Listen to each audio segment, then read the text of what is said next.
在极其高温暴晒的沙漠中，最可怕的不是即将脱水，而是得罪一群很记仇的狒狒。很不巧，马特和乔就遇上了这群难搞的原住民。这次他们来到了世界上最著名的魔鬼沙漠——纳米比亚。这里不仅高温干旱，而且人口稀少，所以这次马特和乔将面临巨大的生存考验。不过好在这次节目组大发慈悲，一上来就给他们准备了个空投大礼包，是一个破损的热气球。这或许对我们普通人来说并没什么用，但对于马特和乔这种野外生存老手来说可是宝藏。经过一番拆解，俩人收获颇丰，打火石、热气球布、零件通通收入囊中。接下来就到了抉择命运的时刻，他们看着一望无际的沙漠，开始挑选自己冒险的方向。通过分析，他们决定向着北方有山脉的地方前进，那里很有可能找到水源。不过在出发前，马特还想制作一把遮阳伞。在这种阳光毒辣的环境中，有一把伞会让旅途更加轻松。准备妥当后，俩人便朝着北面出发。果然和预想的一样，很快他们就走进了一片茂密的灌木丛，但这种植物既不能遮挡阳光，又无法获得水源，俩人只好迈着沉重的步伐继续前进。这时乔在地上看到了一根长长的羚羊角，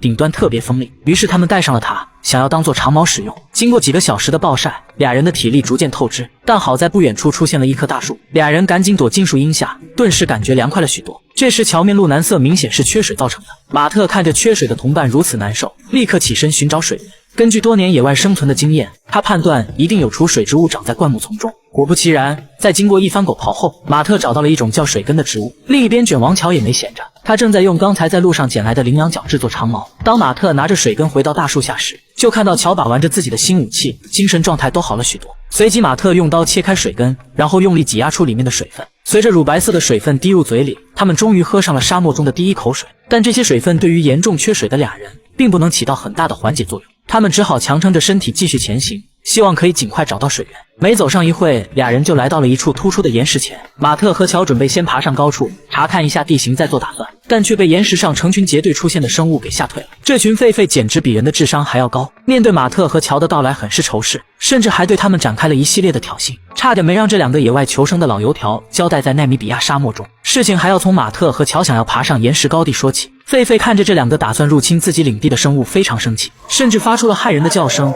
想要以此吓退他们。狒狒国王和王妃居高临下俯视着这两个奇怪的入侵者，马特二人观察着这群狒狒，不敢轻举妄动。片刻后，他们决定换个路线前进，但此刻除了高处只剩一处悬崖，狒狒似乎看出他们无路可走，成群结队的准备随时发动进攻。乔见状立马蹲下身子，时刻关注着狒狒群。马特则是四处搜寻着绳索，乔瞅准时机，将背包一把扔给马特。马特立刻打开背包，拿出绳索，然后迅速套在自己身上，接着又将绳索的另一端固定在石块上。为了更快下去，他利用速降法顺利来到悬崖底部。随后就轮到乔出场了。说时迟，那时快，只见乔帅气的急速下滑，短短几秒就与马特成功会合。高处的狒狒国王目睹着这一切，看着入侵生物落荒而逃，十分开心，以一副胜利者的姿态俯视全场。而这边马特二人已经继续进发了，途中惊喜发现了几个四处散落的鸵鸟蛋壳，这一看就是横行霸道的狒狒团做的。二人挑选了两个比较完整的鸵鸟蛋，打算用来当做盛水的容器。可是容器是有了，水源到底在哪里呢？很快俩人走到了一个干枯的河床边，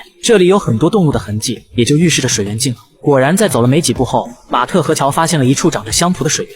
虽然这里的水看上去很脏，但在这种缺水的状态下，脏水也显得尤为珍贵。俩人盛了一些水，准备后面煮开再喝。随着天色渐晚，马特和乔打算在这块突出的岩石下安营扎寨，先拿出热气球布当做帐篷铺在岩石上，然后乔出去寻找一些火绒，马特则是收集一些干柴。这时乔看到了一个洞口，虽然想吃肉的心很强烈，但一想到油猪的性格，他只好作罢。不过好在马特捡到了一个小鸟巢，这可以用来当做引火物。接着俩人就美滋滋地打道回府，打算好好休整一番。不料回到营地后，俩人双双傻眼，又是那群嚣张的狒狒。他们不仅撕坏了马特二人好不容易搭好的帐篷，还喝了他们的水，打烂了一个装水的鸵鸟蛋，甚至在最显眼的位置拉了一坨翔，以示警告。马特二人气得鼻孔冒烟。经过检查，发现连背包也被狒狒翻过，里面的生火工具不翼而飞，他们只好从头再来。乔负责返回水源处，用仅剩的一颗鸵鸟蛋取水。马特开始尝试钻木取火，不愧是为了野外而生的男人，简单几个动作就生出了火苗。